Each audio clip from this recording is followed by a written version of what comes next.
Hello बच्चों, नमस्ते, good morning, good evening, good afternoon, जब भी आप ये वीडियो देख रहे हैं। मैं हूं प्रशांत माहेश्वरी और fun with physics YouTube channel पर आप सभी का बहुत बहुत स्वागत है।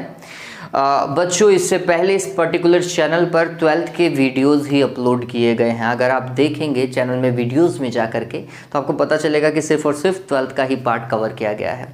लेकिन आज से आप कह सकते हैं कि मैं पूरी कोशिश करूंगा कि 11th का पार्ट को कवर किया जाए। 11th एक बहुत इम्पॉर्टेंट फेज़ है। जब आप 10th से 11th में आते हैं ना, तो सब कुछ चेंज हो जाता है। एक तो आपको ऐसा फील लगने लगता है कि आप बड़े हो गए हैं, ठीक है। आप टीचर से मोर फ्रिक्वेंटली बात करना चालू कर देते हैं। हालांकि जब मैं मेरे टाइम की बात करूं, आज से 11-12 साल पहले की बात करूं, तब हम टीचर से इतना फ्रेंडली नहीं हुआ करते थे। लेकिन आज का अगर मैं परिवेश देखता हूं तो मेरे को ऐसा लगता है कि टीचर से आप शायद अब तो बहुत 8वीं 9वीं में ही चालू हो जाते हो, आप आसानी से बात कर लेते हो, आपको कोई हिचक नहीं होती, होनी भी नहीं चाहिए। अपने सवालों को, अपने आप को एक्सप्रेस करने के लिए हिचक होनी भी नहीं चाहिए, ये बात बिल्कुल सही है। लेकिन एक आदर वाला जो पार्ट आता है ना, रेस्पेक्ट वाला फीलिंग जो आता है, वो हमेशा रहना चाहिए बच्चों, है ना। एक टीचर और स्टूडेंट के बीच में जो गैप होना चाहिए वो सदैव रहे। और इस हद तक आप जितना काम कर सकें, जितना आप टीचर से बात कर सकें, जितना आप अपनी नॉलेज को इम्प्रूव कर सकें, वो बहुत बढ़िया है। और 11th एक ऐसा पर्टिकुलर आप कह सकते हैं चेंजिंग फेज़ है किसी भी स्टूडेंट के लिए, जब वो अपने आप में ही फ्री हो जाता है। कुछ का तो कॉन्सेप्ट ये हो जाता है कि भाई 11th है, 12वीं में पढ़ लेंगे, ठीक है। ये कुछ का क्या, ये 95% का है। जो 5% समझ जाते हैं 11th की अहमियत, वो 12th में अच्छा स्कोर कर पाते हैं, इवन शायद लाइफ में भी बहुत अच्छा स्कोर कर पाते हैं, लाइफ में आगे बढ़ने के लिए सोचते हैं। जो 11th में ये नहीं कर पाते हैं उनको बहुत दिक्कत आती है, क्योंकि 11th में उन्होंने बेसिक पढ़ा नहीं। देखिए 11th जो है 9th की तरीके से ही है। 9th ने आपको बताया था कि 10th टफ होने वाली है, लेकिन आपने 9th में गौर नहीं किया। ऐसे 11th आपको बता रही है कि 12th जो है वो टफ हो जाएगी अगर मेरे को कवर नहीं किया तो, ठीक है। मैं या फिर इस पर्टिकुलर चैनल पर मैं को हटाई दो, इस पर्टिकुलर चैनल पर हम जो हैं वो 11th को इस तरीके से कवर करने की कोशिश करेंगे कि हमारा बेसिक पार्ट भी क्लियर हो, और जितना हमें आगे अप्रोच करना है नीट या आईआईटी के लिए, उसका हमारा कम से कम फाउंडेशन अच्छे से तैयार हो जाए। क्योंकि जो आईआईटी या नीट के लिए तैयारी करते हैं वो मोस्टली वो कोचिंग से ही करते हैं। कोरोना काल की बात करें तो अब सब ऑनलाइन क्लासेस के ऊपर चला गया है, वो बात छोड़ दीजिए, वैसे भी कोचिंग चालू हो जाएगी आपकी। जैसे ये 1 साल का जो समय था, जो अब ऑलमोस्ट जा चुका है, ठीक, तो ये तो जा ही चुका है, तो अब तो आपकी कोचिंग भी चालू हो जाएगी। लेकिन मैं ये चाहता हूँ जो इस पर्टिकुलर चैनल पर आता है, तो आप और मैं मिल करके कम से कम हमारा 11th वाला पार्ट, हमारा फाउंडेशन, हमारा फंडामेंटल तो क्लियर कर पाए ना, ठीक है। इतना काम हम मिल करके करेंगे। देखिए 11th में 2 पार्ट हो गए फिजिक्स के, फर्स्ट और सेकेंड, है ना। ऐसे ही 12th में भी अब आपके जितने भी जो सब्जेक्ट होंगे उनके फर्स्ट और सेकंड पार्ट आएंगे। हिंदी इंग्लिश के अंदर अगर आप देखेंगे तो हिंदी और इंग्लिश में भी पार्ट आ गए, गद्य पद्य रसद। आप देखोगे रैपिड रीडर, ये कोर्स रीडर ही चलता रहता है, ठीक। तो हमारे टाइम रैपिड रीडर और कोर्स रीडर था, अब तो बुक्स के पर्टिकुलर नाम होने लग गए हैं। तो मैं इतना कह रहा हूँ कि अगर फिज़िक्स फर्स्ट की बात की जाए, 11th की फिज़िक्स फर्स्ट की बात की जाए, तो ये वाकई में बहुत टिपिकल हो सकता है अगर हम इसे अच्छे से नहीं समझें। तो हम ये कोशिश करेंगे कि छोटी छोटी सी बातों को समझें, जिससे बड़ी बात आसानी से समझ में आ जाए। देखिए चालू करने का तरीका जो होगा वो सिंपल मैथमेटिक्स से होगा। शुरुआत के 3, 4 या 5 लेक्चर प्योरली मैथमेटिक्स पे होंगे, पूर्णतः मैथमेटिक्स पे होने वाले हैं, जिसमें आप वापस से गणितीय निरूपण पढ़ेंगे, मतलब आप ट्रिग्नोमेट्री को वापस से पढ़ेंगे, त्रिकोणमिति, sine theta, cos theta, tan theta, ठीक। फिर हम ग्राफ को डिस्कस करेंगे, फिर हम समाकलन और अवकलन को डिस्कस करेंगे, कुछ एक फार्मूलाज को पढ़ेंगे, ठीक। ये चीज़ करने के बाद में हम आगे चलेंगे 11th के कोर्स के ऊपर। ये मैथमेटिक्स वाला पार्ट है जो मैंने आपको बताया, जिसके ऊपर आपके 4-5 लेक्चर आ सकते हैं। अगर जल्दी खत्म हुआ तो बहुत बढ़िया, अदरवाइज इनके ऊपर 4-5 लेक्चर तो बनने वाले हैं। वो लेक्चर प्लीज़ देख लीजिएगा, क्योंकि वो 11th का पार्ट नहीं, वो लाइफ लॉन्ग पार्ट है आपके लिए। आप चाहें आगे जाकर के कोई कॉम्पिटिटिव एग्ज़ाम की तैयारी करते हैं या फिर आप 12th को अच्छे से समझना चाहते हैं, तो वो 5 लेक्चर तो आपको बहुत अच्छे से देखने ही हैं। इसके आगे वाले भी देखने हैं भाई, मैं ऐसे नहीं बोल रहा कि आगे वाले नहीं देखने हैं, वो तो देखने ही पड़ेंगे। फिर उसके बाद में हम आते हैं 11th के सिलेबस की ओर। मैं आज सिर्फ आपको फिज़िक्स फर्स्ट की बात बताता हूँ, क्योंकि शुरुआत में तो हम फिज़िक्स फर्स्ट ही कवर करेंगे। तो फिज़िक्स फर्स्ट में शुरुआत में आता है भौतिक जगत, है ना, आसपास के एनवायरनमेंट की बात करेंगे। आसपास का एनवायरनमेंट का मतलब हम ये है कि फिजिक्स में क्या क्या काम हुआ, कौन कौन से वैज्ञानिकों ने कौन कौन सा काम किया। हालांकि मैं इस पार्ट को थोड़ा सा बाईपास करूंगा, क्योंकि वो थ्योरेटिकल पार्ट है। आप जितना पढ़ेंगे आपकी चीज़ें या आपकी मेमोरी में वो वैज्ञानिकों का काम जो है वो बैठता जाएगा। तो वो चीज़ को थोड़ा बहुत बाईपास करते हुए मेन पॉइंट, मतलब मेन चैप्टर से अगर चालू करें, भौतिक जगत को अगर मैं छोड़ दूँ, पहला चैप्टर जो है वो है भौतिक जगत।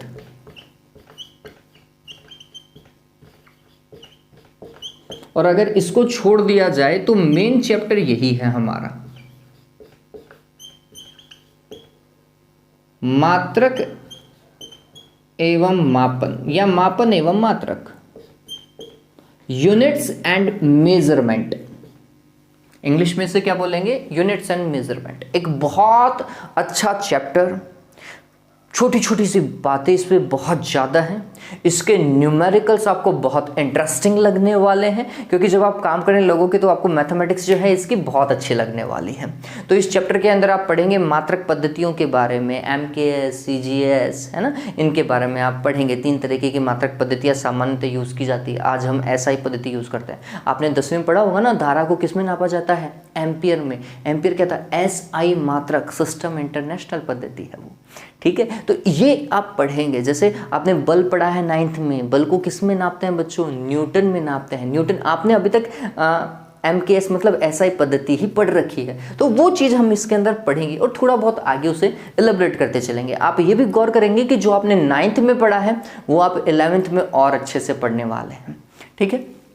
फिर तीसरा जो चैप्टर है बच्चों, ये चैप्टर देखा जाए तो आपको एक ट्रैक के ऊपर लेकर जाएगा, फिजिक्स के ट्रैक के ऊपर। हम बोलेंगे सरल रेखा में गति।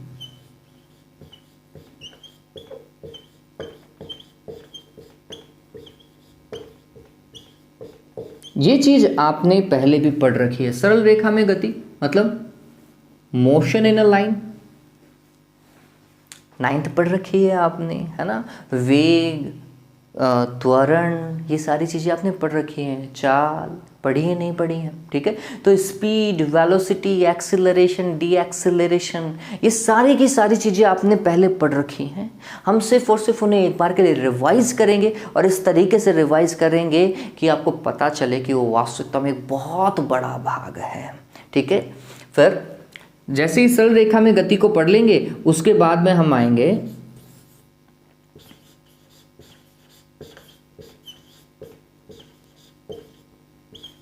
समतल में गति। इस पर्टिकुलर चैप्टर के अंदर आप सदिश और अदिश से भी वार्तालाप कर पाएंगे, मतलब उनको समझ पाएंगे, है ना। आपको सदिश और अदिश का नॉलेज होना इस चैप्टर से चालू हो जाएगा बच्चों। ये चैप्टर बहुत इंपॉर्टेंट है, क्योंकि आगे आने वाला जो चैप्टर है 5th वन, ये बच्चों है न्यूटन के नियम का चैप्टर, ठीक है। ये चैप्टर बहुत इंपॉर्टेंट है हमारे लिए,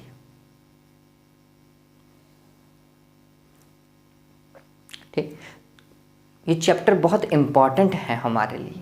देखिए, इस चैप्टर का नाम है गति के नियम। अब गति के नियम से आपको ऑटोमेटिकली पता चल जाएगा गति के लिए नियम किसने दिए थे। आंसर है न्यूटन भैया ने दिए थे। नहीं दिए थे, है ना। गति का प्रथम नियम, द्वितीय नियम और तृतीय नियम, क्रिया के प्रति प्रतिक्रिया वाला नियम, वो इस चैप्टर के अंदर आने वाला है और बहुत अच्छा चैप्टर है। फिर न्यूटन से पहले भी किसी ने काम किया था, तो हम बोलते हैं हाँ भाई किया था। वैज्ञानिकों ने करने की कोशिश की थी, लेकिन इतने सफल नहीं हुए थे वो। तो सफल कौन हुए, न्यूटन हुए, इसलिए उन्हें जाना भी जाता है। और काइनेमेटिक्स में जो न्यूटन का नाम है, उसके आसपास में कोई भी वैज्ञानिक नहीं है, आप कह सकते हैं, ठीक है। फिर इसके बाद में 6th जो चैप्टर आप पढ़ेंगे वो है कार्य, ऊर्जा एवं शक्ति। Work, energy and power.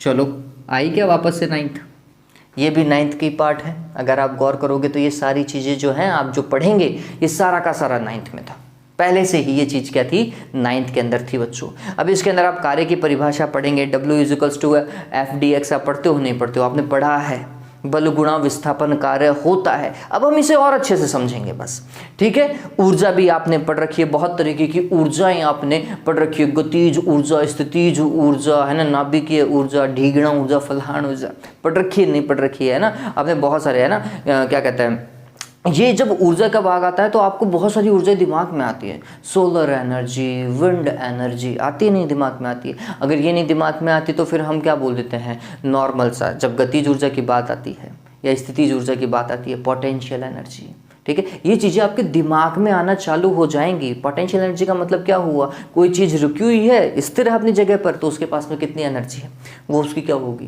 Potential energy होगी, स्थितिज ऊर्जा होगी, ठीक है। काइनेटिक एनर्जी क्या होगी, गतिज ऊर्जा क्या होगी, कोई वस्तु जो है वो गति कर रही है, गति करते टाइम उसके पास में जितनी एनर्जी होगी वो उसकी गतिज ऊर्जा होगी, काइनेटिक एनर्जी होगी, ठीक है। और ये मैकेनिकल एनर्जी के भाग है, ये सारी चीज़ें आप पढ़ोगे, पावर शक्ति, ठीक है, ये चीज़ भी आप पढ़ोगे। कार्य करने की जो दर होती है वो शक्ति होती है नहीं होती है ना, P = W/T कभी पढ़ा होगा, वाट उसका मात्रक पढ़ा होगा, पढ़ा है आपने, मेरे को पता है, ठीक है। तो ये चीज़ आप पढ़ेंगे। फिर 7वां, ये चैप्टर बहुत खतरनाक है, घूर्णी गति।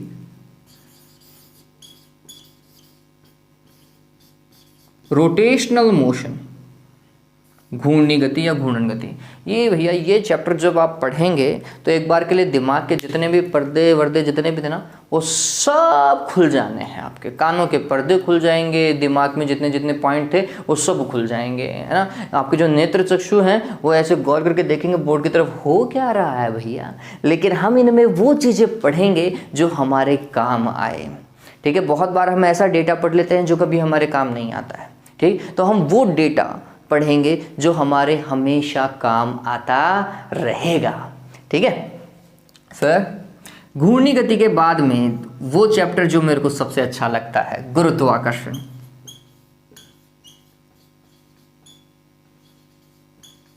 ग्रेविटेशन। और मेरे हिसाब से 11th में जितने भी बच्चे होंगे, अगर उनमें से सब जब पूरी 11th आप पढ़ लोगे और फिर आपसे पूछा जाएगा कि कौन सा चैप्टर आपको सबसे अच्छा लगता है, आप सभी का शायद नाम यही होगा, गुरुत्वाकर्षण। कौन सा चैप्टर समझ में आता है, गुरुत्वाकर्षण। क्यों, क्योंकि 9th में पढ़ रखा है, ठीक है, 9th में आपने इस चीज़ को पढ़ रखा है, आप उसे सिर्फ और सिर्फ 12th में क्या कर रहे हो, सॉरी 11th में क्या कर रहे हो, आप उसे और अच्छे से समझ रहे हो, ठीक है। तो ये चीज़ फिजिक्स फर्स्ट का पार्ट है जो आप डिस्कस करने वाले हैं मेरे साथ में और मैं डिस्कस करने वाला हूँ आपके साथ में। इसके बाद में सेकंड फिजिक्स की जब बात करेंगे, अभी आज नहीं, सेकंड फिजिक्स के अंदर कुछ चैप्टर ऐसे आएंगे जिनमें हम उतना ही पढ़ेंगे जितना हमें ज़रूरत है, उससे ज़्यादा नहीं, ठीक है। उसके अंदर एक चैप्टर आएगा वेव्स, वो बहुत अच्छे से पढ़ना है। एक चैप्टर आएगा सिंपल हार्मोनिक मोशन, दोलनी गति, ये चीज़ हमें पढ़नी है, ये हमारे काम आती है। एक आता है ऊष्मा गति की, लेकिन ऊष्मा गति को इस हिसाब से पढ़ेंगे क्योंकि वो केमिस्ट्री का भी पार्ट है आपके, ठीक है, और केमिस्ट्री में आप बहुत अच्छे से समझोगे उसे, ठीक। तो हम उतना पढ़ेंगे ऊष्मा गतिकी को जो हमारे एनी टाइम काम आता रहे, ठीक है, ये बात ध्यान में रखिएगा। तो चीज़ों को सेलेक्टिवली पढ़ेंगे लेकिन इतना अच्छा पढ़ेंगे कि भाई सब याद रखेंगे, ठीक है। एक चैप्टर उसमें आएगा तरल, वो बहुत अच्छा चैप्टर है। फ्लूइड जो है ना, फ्लूइड मैकेनिक्स, बहुत बढ़िया चैप्टर है वो, ठीक है, वो भी बहुत अच्छे से डिस्कस करना है। उसमें एक चैप्टर है प्रत्यास्थता, ठीक है, वो भी बहुत अच्छा चैप्टर है। शुरुआत या प्रत्यास्थता से करेंगे सेकंड फिजिक्स की। तो चैप्टर बहुत बढ़िया है लेकिन उनमें हमें वो चीज़ें ज़्यादा डिस्कस करनी है जो हमारे आगे काम आती रहेंगी। उम्मीद करता हूं कि आप मेरे साथ बने रहेंगे, वीडियोस को लगातार देखते रहेंगे। आज सिर्फ और सिर्फ इंट्रोडक्शन वाला पार्ट था, तो अच्छे से मेहनत करेंगे तो देखिए 11th आपकी कितनी अच्छे से गुजर जाएगी और आपको हमेशा याद भी रहेगी, ठीक है। Have a good day, take care.